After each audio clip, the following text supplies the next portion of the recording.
ছাত্র সংস্থার উদ্যোগে এই যে হিজাব বিতরণ, মানে সারা দেশ জুড়ে আমরা দেখতেছি যে হিজাবের অবমাননা হচ্ছে বা নারী শিক্ষার্থীদের হিজাব খুলে নেওয়া হচ্ছে বা এগুলো। তো এর পরিপ্রেক্ষিতে হচ্ছে এই যে হিজাব বিতরণটা, এই কর্মসূচিটা আসলেই অনেক সুন্দর এবং হচ্ছে আমরা এরকম আরও সুন্দর সুন্দর প্রোগ্রাম ছাত্র সংস্থার কাছ থেকে আশা করি। বাংলাদেশ ইসলামিক ছাত্র সংস্থা ছাত্রছাত্রী শাখার পক্ষ থেকে বিশ্ব হিজাব দিবস উপলক্ষে এই হিজাব বিতরণ কর্মসূচির আয়োজন করা হয়েছে। আমরা আমাদের আয়োজনটি হচ্ছে দুদিন ব্যাপী রেখেছি, আজকে এবং আগামীকাল দুদিন চলবে। আলহামদুলিল্লাহ এই পর্যন্ত প্রায় 500 জন বোনকে আমরা হিজাব নিশ্চিত করতে পেরেছি।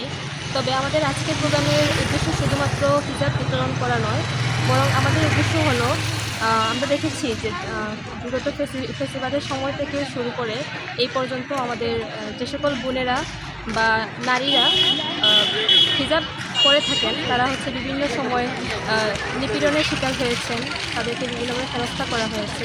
অনেক ভালো ছাড়া পাচ্ছি মন থেকে। প্রায় হচ্ছে দুটো থেকে শুরু করা হয়েছে, প্রায় 2 ঘন্টার মধ্যে 500-এরও বেশি হিজাব অলরেডি হচ্ছে বিতরণ করা হয়ে গেছে। আর আমাদের কর্মসূচি কালকে পর্যন্ত অব্যাহত থাকবে। 2 দিনে যারা আছে রেজিস্ট্রেশন করেছে তারা চাইলে কালকেও হচ্ছে হিজাব নিতে পারবে।